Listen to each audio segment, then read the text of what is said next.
We continue our coverage now on the tragedy at a Minneapolis Catholic school after yesterday's shooting. Minnesota Governor Tim Walz, he spoke about the shooting. He's shared both his sadness and his anger.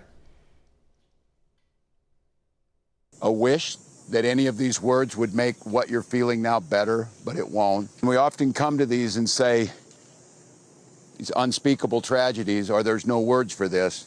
There shouldn't be words for these types of incidents because they should not happen.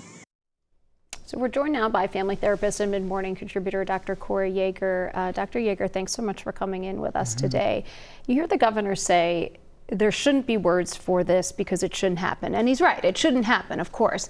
But there needs to be words for this. This is something that we need to talk about because it's truly impacting us, not just at the individual level, but as a community. Yeah, and I think you talk about those levels. We have to kind of reassess that this is impacting multiple levels in our communities, right? So it's not just an act of violence that impacted those families and those young people. We understand that.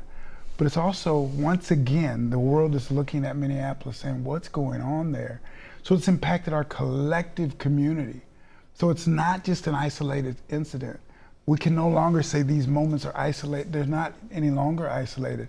So it begs for us as a community to figure out our way forward and deal with the violence that we have in front of it, and knowing it's not going anywhere. The school is back. Parents are taking their kids to school scared about how this will look. My mom didn't really take me to school being scared of if I would come home. It's a new normal now, though, right? It is a new normal, right? And I think it's a now normal instead of it being a new normal, because if it's a new normal, that's not going anywhere. So let's call it a now normal and figure out a way to adjust to this now normal as we move forward. I think one of the hardest parts, and I'm just speaking from personal experience last night, was having that conversation and not knowing how to have that conversation with the 6-year-old. Yeah. And explaining that, hey, something bad happened, but also not wanting to dispel their worldview. Heather and I talked about this yesterday. Take away their innocence? Take away their innocence, because when you talk about something like this, it does take away that innocence that no child should have to face. It does, and it begs for us to really question ourselves and our humanity. We look at the humanity of those that have passed away and that were impacted by this violence, and it really begs for us to look at that humanity, but work to cling to our own humanity. I have to cling to my own humanity in the midst of all of this.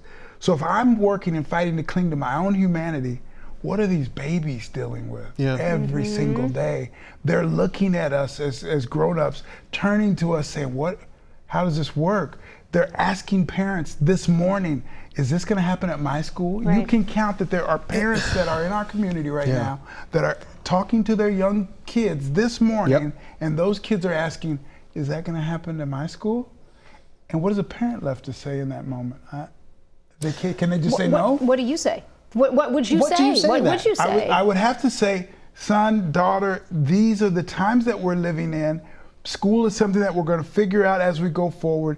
We're not going to be worried about if this is going to occur or not. We're going to keep plugging forward, and we'll deal with whatever's in front of us.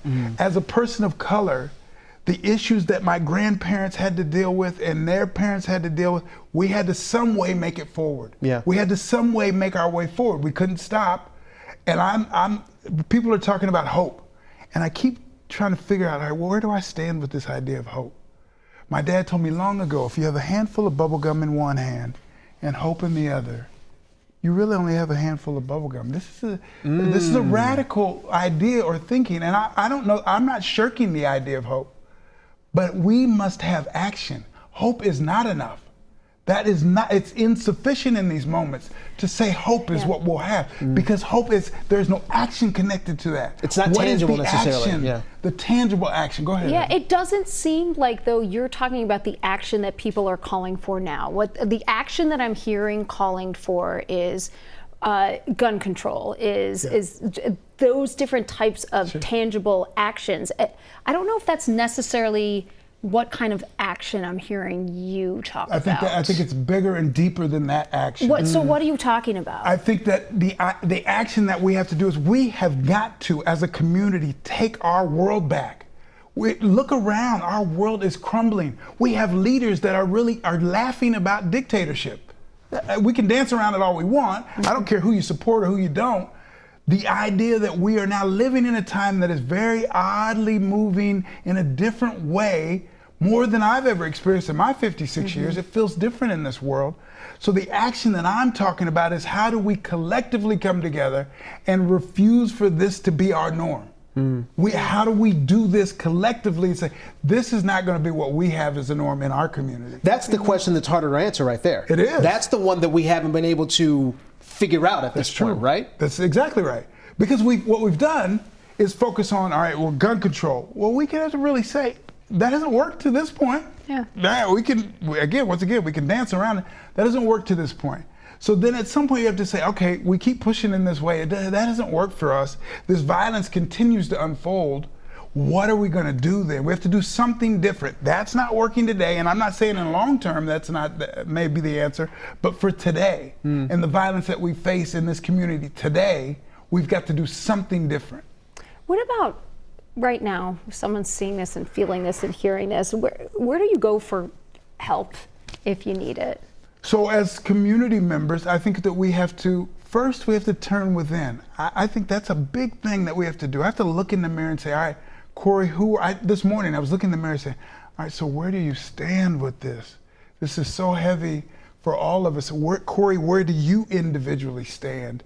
How do you see this? And this idea of hope kept coming up. So I'm telling you, I stand in a space that is confused. We have a doctorate in this work. This is the world that I live in, and I'm confused. So if that is the case, that means so many others are likely confused in that same manner. So turning within and then seeking others. All right, so we're part of a community. Yeah. Heather, how are you? Can I come on? Let's talk about this. Let's figure out a way forward. Let this be the beginning of and not an isolated moment, and then we'll do it again in 2 months. Right? How do we have an iterative process that says, hey, we're going to keep forcing this idea and thoughts about where we're going and hope that things will unfold in our way. Okay, so in 2 weeks' time, you'll be back here. That's what I just heard. Every time. A big conversation that we can continue to have. But Dr. Corey Yeager, thank you so much for joining us. We appreciate your perspective. And if your message, if it hit just anyone, one person, then we know it's made an impact. And I'm sure it has. It certainly has. Appreciate y'all. Thank you.